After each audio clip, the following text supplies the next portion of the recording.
Assalamualaikum warahmatullahi wabarakatuh. Kisah Jin Muhbar bela Nabi Muhammad SAW, jin yang disayang Rasulullah. Dari berbagai kisah diceritakan, terdapat jin yang membela Nabi Muhammad SAW. Jin ini bernama Muhbar bin Abhar yang tinggal di Bukit Tursina. Jin Muhbar merupakan makhluk gaib dari golongan bangsa jin yang telah memeluk agama Islam dan memegang teguh agama Tauhid sejak zaman Nabi Nuh alaihissalam. Di saat generasi demi generasi terus berganti, ia beserta istrinya senantiasa mengimani para nabi dan rasul Allah, termasuk Nabi Muhammad SAW. Suatu ketika Muhbar yang sering berkeliling ke banyak tempat, layaknya seorang musafir pulang ke rumahnya. Di sana ia menjumpai istrinya sedang menangis. Ia lantas menanyakan sebab istrinya menangis. Ternyata penyebabnya karena ada salah satu jin kafir bernama Musfir yang telah menjelek-jelekan Nabi Muhammad SAW. Sebelumnya terdapat peristiwa menggemparkan di kota Mekah. Berhala milik Walid bin Mughirah, pembesar kafir Quraisy, bisa berbicara. Peristiwa itu berawal saat kaum Quraisy ingin menyatukan pendapat dalam menyikapi dakwah Nabi, terutama menjelang dimulainya musim haji. Kala itu mereka menolak dakwah dan ajakan Nabi Muhammad SAW untuk bertauhid. Berbagai isu pun muncul, seperti menyatakan kalau Nabi Muhammad adalah dukun, penyair, penyihir, pengacau, provokator, radikal, anti kebinekaan, orang sinting, dan berbagai usulan lain. Walid menolak semua isu itu karena semua itu sangat jauh dengan kenyataan yang ada pada pribadi dan perilaku Nabi Muhammad. Ketika kaum Quraisy meminta usulan dari Walid, ia meminta waktu 3 hari untuk memikirkan jawabannya. Dalam waktu 3 hari tersebut, Walid bin Mughirah melakukan penyembahan kepada berhalanya yang bernama Hubal. Walid juga melakukan tirakat seperti tidak makan, minum, dan juga tidur. Kemudian ia juga memberikan persembahan yang luar biasa kepada berhala Hubal. Setelah 3 hari, Walid berkata kepada berhala Hubal, "Wahai berhalaku, demi penyembahan yang aku lakukan dalam 3 hari ini, beritahu aku tentang Muhammad." Saat itulah jin kafir yang bernama Musfir masuk ke dalam berhala Hubal dan berkata, "Muhammad bukanlah nabi, jangan kau benarkan perkataannya." Ketika itu, jin Musfir juga menjelek-jelekan Nabi Muhammad SAW hingga membuat Walid bahagia. Walid lantas mengabarkan berita itu kepada orang-orang kafir Quraisy. Kemudian keesokan harinya, mereka mengundang Nabi Muhammad untuk hadir dan berkumpul di halaman Ka'bah. Nabi Muhammad lantas menyanggupi dan datang bersama Abdullah bin Mas'ud.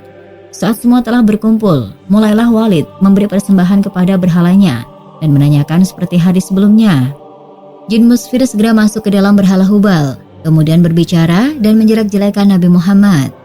Nabi Muhammad sangat sedih sekali mendengar hal itu, karena dia tahu kalau yang berbicara itu sebenarnya adalah setan yang terkutuk. Setelah mendengar patung Hubal yang bisa berbicara, kaum kafir Quraisy sontak bersorak gembira.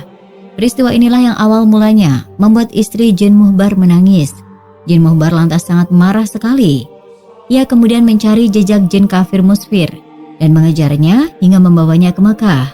Ketika Jin Muhbar berhasil menemukannya di antara Bukit Sofa dan Marwah, ia lantas membunuhnya. Setelah membunuh Jin Musfir, Muhbar lantas bertemu dengan Nabi Muhammad SAW.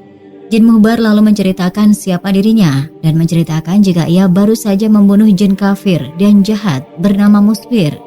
Ia menceritakan bahwa jin itu sudah dibunuh di antara Bukit Sofa dan Marwah. Kepalanya terpotong dan berada di kandang kuda, sedangkan badannya terbagi di antara Sofa dan Marwah menyerupai seekor kambing tanpa kepala. Jin Muhbar juga menunjukkan pedangnya yang masih berlumur darah jin Musfir. Setelah mendengar kabar dari Jin Muhbar, Nabi Muhammad lantas merasa gembira sekali. Nabi lantas mendoakan kebaikan Jin Muhbar. Jin Muhbar kemudian ingin mengejek-ejek berhala orang-orang kafir Quraisy bagaimana mereka telah mengejek Nabi Muhammad. Pada kesempatan selanjutnya, orang-orang kafir Quraisy kembali mengundang Nabi Muhammad di pertemuan keesokan harinya. Saat hari yang ditentukan telah tiba, Nabi Muhammad hadir dan mendapati orang-orang kafir tengah sibuk menghiasi berhala Hubal dengan perhiasan dan sesembahan.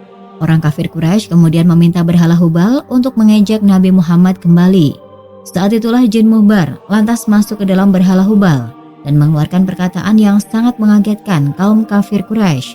Patung berhala itu berkata, "Wahai penduduk Mekah, ketahuilah bahwa Muhammad ini adalah nabi yang hak, agamanya benar, Ini mengajak kepada jalan yang benar. Kalian semua dan berhala-berhala kalian ini tidak ada gunanya. Jika kalian tidak membenarkan dan mengimaninya, maka kalian akan berada di neraka jahanam dan kekal di dalamnya. Ikutilah Muhammad, ia adalah Nabi Allah dan makhluk terbaiknya." Setelah mendengar perkataan aneh dari berhala Hubal itu, Abu Jahal lantas bangkit dan membanting patung berhala itu ke tanah sampai pecah berkeping-keping. Setelah melihat hal itu, Nabi Muhammad lantas pulang dengan hati yang gembira. Atas perjuangan jin muhbar, Nabi Muhammad lalu memberikan nama baru kepada jin muhbar, yaitu dengan nama Abdullah bin Abhar. Jin muhbar ini lantas sangat gembira sekali atas pemberian nama baru oleh Nabi Muhammad tersebut. Ia bahkan menyenandungkan syair untuk membanggakan nama barunya dan perjuangannya dalam membela Nabi Muhammad. Bangsa jin pernah diperdengarkan bacaan Al-Quran oleh Nabi Muhammad SAW. Kisah ini bersumber dari hadis yang dirawikan oleh Bukhari dan Tirmidzi dari Ibnu Abbas radhiyallahu anhu. Saat mendengar untuk pertama kalinya, jin pun merasa takjub dan tercengang dengan isi bacaan yang didengarnya. Cerita bermula ketika Rasulullah SAW dan para sahabat pergi bersama-sama ke pasar Uqad atau pasar tahunan, tempat orang Arab jahiliyah melakukan jual beli dan membaca syair. Berdasarkan keterangan dari hadis tersebut, sejak kelahiran Nabi Muhammad SAW, bangsa jin tidak lagi diberi kemudahan untuk mendengar berita-berita dari langit. Tidak ada lagi berita langit yang turun ke bumi untuk didengar mereka. Sebaliknya, tiap kali bangsa jin hendak mencuri dengar berita dari langit, meteor atau batu pecahan bintang turun dengan cepat di udara. Menurut keterangan hadis, meteor tersebut merupakan semacam panah Allah yang memang dipanahkan pada bangsa jin saat mencuri dengar berita langit. Saat Rasulullah SAW dan para sahabat pergi ke pasar Uqad, mereka melihat meteor melayang di udara. Hal itu pun membuat ada bangsa jin yang terkena panah dan mengacaukan situasi di kalangan jin. Mereka bertanya-tanya apa yang terjadi. Pimpinan dari bangsa jin pun menyuruh anak buahnya untuk menyelidiki ke seluruh permukaan bumi di bagian timur dan barat. Hingga salah seorang anak buah dari bangsa jin tersebut sampai di lembah Tihamah. Beberapa saat setelahnya, anak buah jin tersebut sampai di sebuah perkebunan kurma dan melihat rombongan Rasulullah SAW dengan para sahabat. Didapatinya Rasulullah SAW sedang melakukan sholat subuh diikuti oleh sahabat-sahabatnya. Beliau membaca Al-Quran dengan jahar. Tulis Hamka dalam tafsir Al-Azhar, jilid 9. Secara tidak sengaja, para anak buah dari bangsa jin tersebut pun menyimak bacaan Al-Quran tersebut dengan seksama. Mereka mengaku takjub dan tercengang kala mendengarnya. "Kami telah mendengar Al-Quran, sungguh menakjubkan sekali kandungannya. Dia memberi petunjuk kepada jalan yang bijaksana, jalan yang cerdik dan benar. Karena telah percaya akan isi Al-Quran itu. Dan mulai sekarang, kami tidak mau lagi mempersekutukan Allah kami dengan yang lain sesatu jua pun," kata anak buah jin tersebut. Diceritakan dalam surah Al-Ahqaf ayat 29-32, bangsa jin tersebut mengatakan ke sesamanya, "Diamlah," untuk mendengarkan bacaan Al-Quran dengan seksama. Para jin itu pun bahkan menceritakan tentang Al-Quran yang didengarnya kepada kaumnya. Artinya, "Ingatlah ketika kami hadapkan kepadamu, Nabi Muhammad, sekelompok jin yang mendengarkan bacaan Al-Quran. Ketika menghadirinya, mereka berkata, 'Diamlah.' Ketika bacaannya selesai, mereka kembali kepada kaumnya sebagai pemberi peringatan. Mereka berkata, 'Wahai kaum kami, sesungguhnya kami telah mendengarkan kitab Al-Quran yang diturunkan setelah Musa sebagai pembenar kitab-kitab yang datang sebelumnya, yang menunjukkan pada kebenaran dan membimbing ke jalan yang lurus. Wahai kaum kami, penuhilah seruan Nabi Muhammad yang mengajak pada agama Allah dan berimanlah kepadanya. Niscaya dia akan mengampuni sebagian dosa-dosamu dan menyelamatkanmu dari azab yang pedih. Siapa yang tidak memenuhi seruan Nabi Muhammad, niscaya dia akan mengampuni sebagian dosa-dosamu dan menyelamatkanmu dari azab yang pedih. Siapa yang tidak memenuhi seruan Nabi Muhammad yang mengajak pada agama Allah, tidak kuasa melepaskan diri dari siksa Allah di bumi, dan tidak ada para pelindung baginya selain Allah. Mereka itu berada dalam kesesatan yang nyata."